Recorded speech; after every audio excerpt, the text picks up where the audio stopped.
Today on How It's Made. Filigree glass.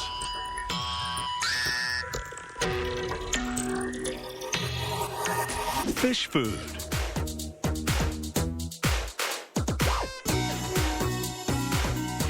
And motorhomes.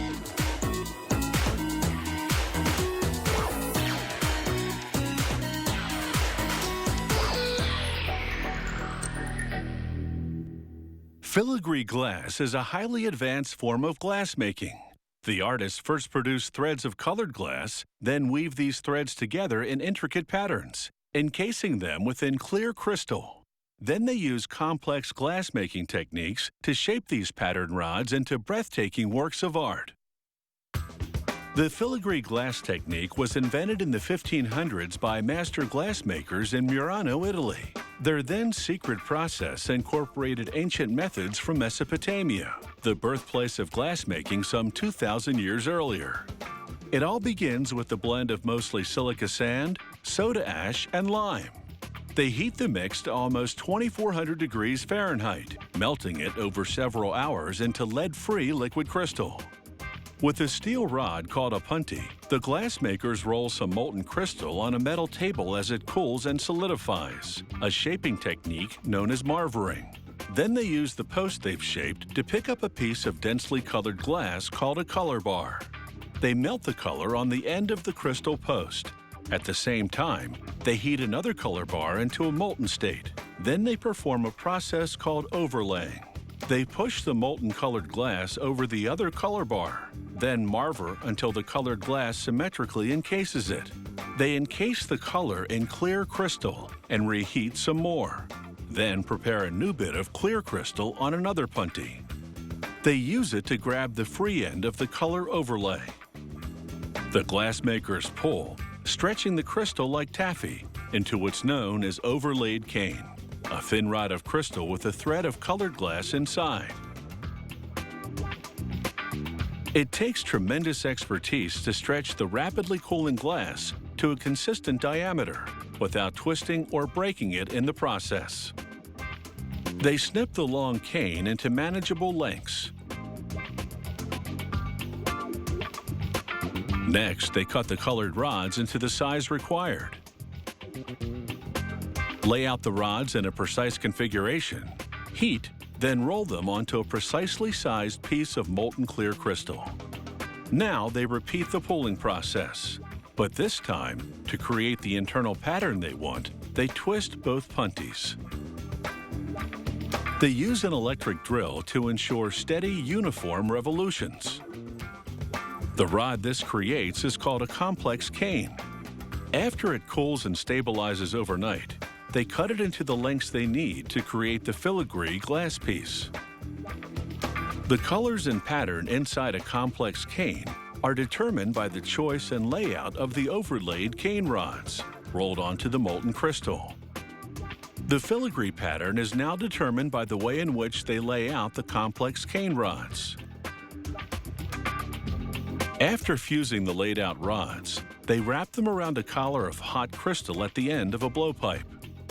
While rolling the piece on a glass blowing bench, they use a scissor-like tool called jacks to close off the end.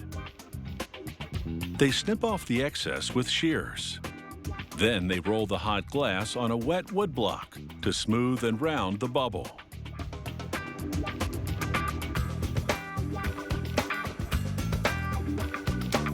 They blow in some air to produce the shape of a pear. Stick a punty to the bottom of the pear, then use cold tweezers to shock the hot glass into breaking along the separation line and transfer off the blowpipe. Now they take some hot crystal from the furnace and roll it in fine granulated colored glass. They reheat to melt the color into the crystal. Then attach a bit of glass to the top of the pear to form it into a stem. They smooth the cut-off edge with a small torch. They take another bit of molten colored crystal to shape a leaf. This crimping tool imprints the veins. Every filigree piece these Canadian master glassmakers create is signed by way of a piece of cane bearing their initials. They fuse it to the piece in a discrete location. Now the finishing touches. Reheating, then some shape tweaking with tools and wet newspaper. With the artist's work done, it's time to enjoy the spectacular fruits of their labor.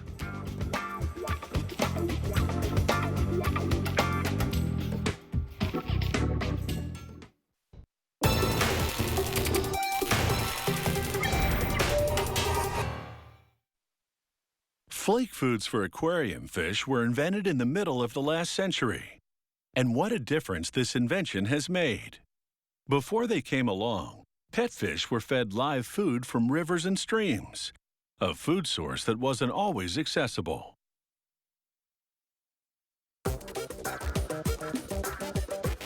The invention of flake and other dried foods made life in a fish tank a whole lot easier. Just a few sprinkles and dinner is served.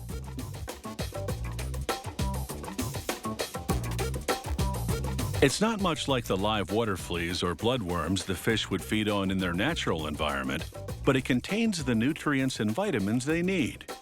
These dried tidbits can be supersized to appeal to larger fish that prefer to chow down on something more substantial. Each formulation consists of up to 40 different ingredients. The main components are fish meal, wheat flour, soy and paprika oils. They also add food colorant because fish are drawn to certain colors. They follow a precise recipe and measure the ingredients carefully. They blend the smaller components together first. They include lecithin, a blending and thickening agent also found in foods humans consume, and calcium for bone strength. The main ingredients, the fish meal, flours, and oils, are piped from silos into big tanks and mixed with hot water. They add the smaller premix and blend everything together to produce a thick slurry. They spray the slurry onto the surface of a series of rolling heated drums. As it flows over these drums, the slurry cooks and dries into a thin film that's like a paper sheet. As the sheet rolls off, a long rotating blade chops it up to produce big flakes. They're pretty chunky at this point and will need to be broken up into bite-sized versions. Next, they fall down a chute and into a plastic bag. A worker transfers them by the bagful to the next conveyor. The various colors represent the different formulations. The green are veggie flakes, while the red are protein-based. They all head into a spiraling device known as the tumbler.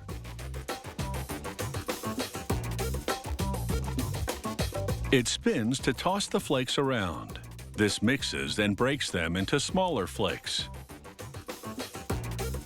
After several minutes in the tumbler, the flakes fall onto a series of screens to grade them by size: small, medium, and large. They land in separate bins, now mixed and sorted by size. Meanwhile, the production of fish food sticks is underway. Machinery presses a food mash through the small holes of an extruder plate to create spaghetti-like strings. As the strings exit, rotating knives cut them into sticks. The sticks dry and solidify. A worker routinely examines them for size and form. The next worker wheels a hopper full of flakes above a chute and removes the trapdoor. The mix falls down one floor onto the packaging line. At the same time, a column of empty cans heads toward the flakes. The fish food flakes fall through special openings that funnel them into the cans. Machinery cuts out aluminum foil caps and slaps them on the tops of the containers. Hot circular irons then seal the caps to the cans. This conveyor belt is also a computerized scale, which keeps track of the amount of product in the cans. Then devices spin by to twist plastic lids onto the threaded rims of the cans. As the cans pass by on a carousel, applicators press glue-backed product labels onto them. And these fish food flakes are done. In its various formulations, dried fish food offers a range of feeding options. Some contain additives that enhance the growth and color of the fish. Others are geared to a fish's specific tastes, because even pet fish can be discriminating diners.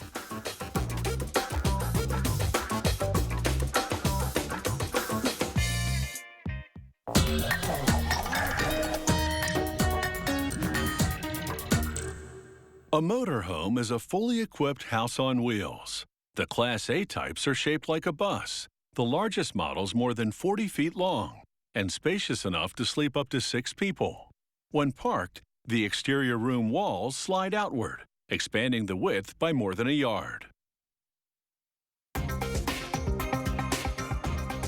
Motorhomes have driver and passenger seats at the front, and in the back, the essentials of a small house: kitchen, bedroom, living room, bathroom. The factory buys a ready-made standard-length steel chassis from an automotive supplier, with motor and other components already installed. They then lengthen the chassis by cutting each side and welding on an extension piece. They also extend the pre-installed exhaust system and electrical wiring. Then they weld on steel plates to reinforce the splices in the chassis. Next, they lower the steel basement frame, which has compartments for the water supply, waste collection, and storage. Before installing the frame, they attach 3 pairs of sliding hydraulic cylinders called rams. Each pair operates a slide-out room at the push of a button. After bolting the frame to the chassis, they spray each welded joint with an anti-rust coating.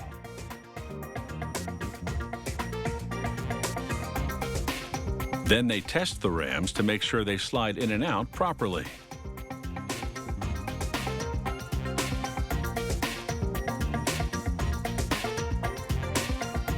They lower the pre-assembled steel cab structure onto the basement frame and weld it to the chassis. The motorhome's front end is made of fiberglass, with the bumper and headlights built in. Workers connect the headlights to the electrical system, then attach the front end to the cab structure. Then they install the hood and make any necessary adjustments. Next, they load up the compartments in the basement structure, starting with the fresh water tank made of durable white plastic. Water runs from this tank through flexible plastic water lines to the sinks, shower, and toilets. Next, the drainage line for sewer waste. It runs to a plastic tank that's gray to differentiate it from the water tank. Now they run a line of heavy-duty adhesive along the steel grid of the basement structure and set down the motorhome's floor.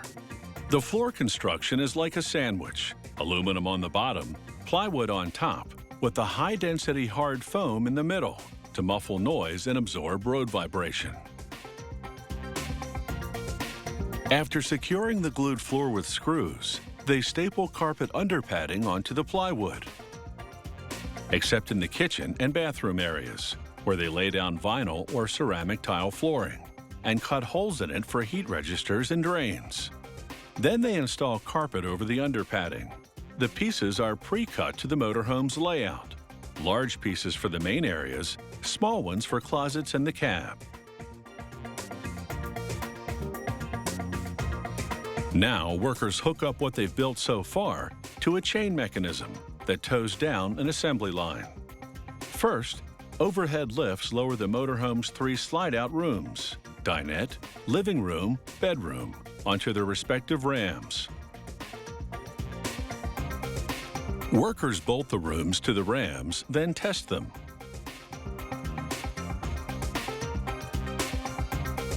Next, workers install the bathroom cabinetry, plumbing, and wiring. Then the motorhome gets its 3 remaining walls. They're fiberglass on the outside, decorative paneling on the inside, with foam, and an aluminum structural frame in between. The back wall has a luggage compartment accessible from the outside of the vehicle. Like the headlights on the front end, the vehicle's taillights are integrated. The roof structure is the same as the walls. It has electrical wiring built in and cutouts for ceiling lights and air conditioning vents. The inner structural frames of the roof and walls interlock. A line of screws running the length of the roof secures the connection. A generous application of sealant. Then on goes the roof cap, with built-in clearance lights to finish off the front end.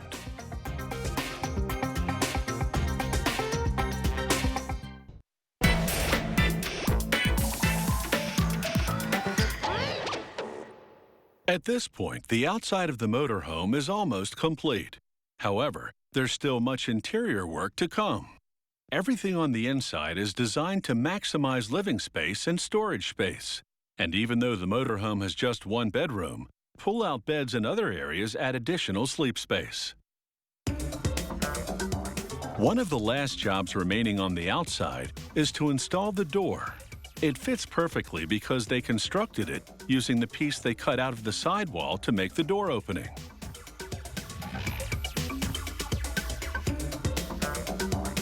Next, some decorative detailing on the vehicle body, including an adhesive vinyl decal bearing the model name.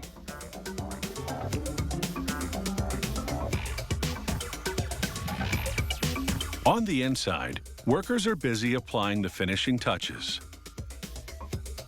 They hang cabinet doors, install under cabinet lighting,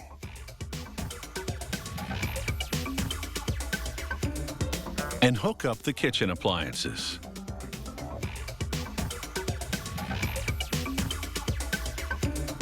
The stove is a special compact size manufactured specifically for recreational vehicles.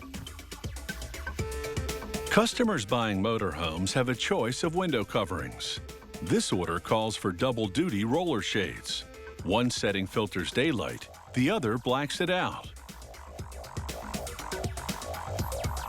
The installer uses a gauge to adjust the blinds to the correct drawing tension. Then she installs decorative valances to hide the edges and pull cords.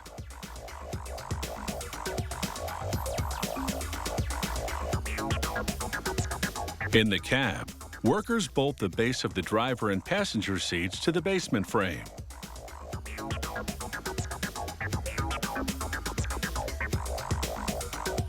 Then they bolt a seatbelt receiver to each seat base.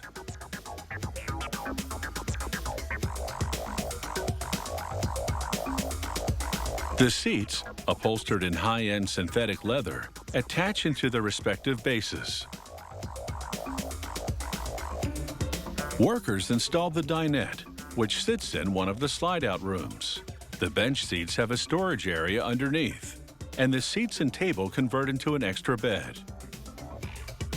At the rear of the motorhome is the bedroom, which is the second slide-out room.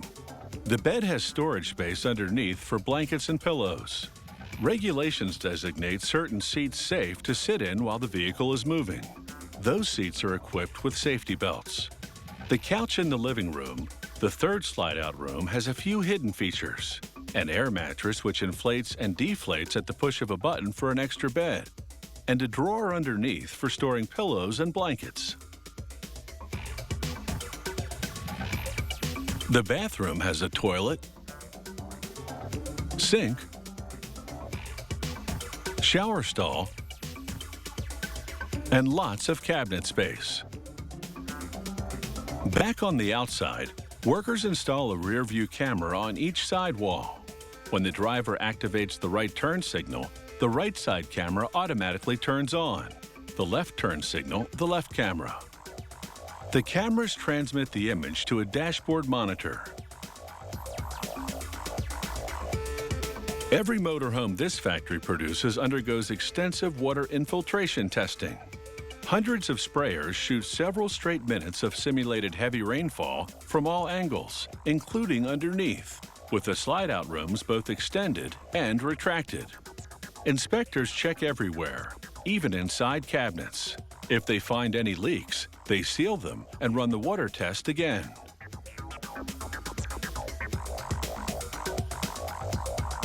And finally, one last mechanical verification of the slide-out rooms, now that they bear the additional weight of the furnishings.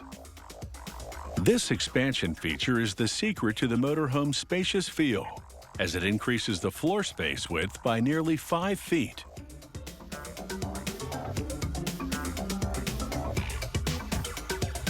The slide-outs operate only while the motorhome is parked.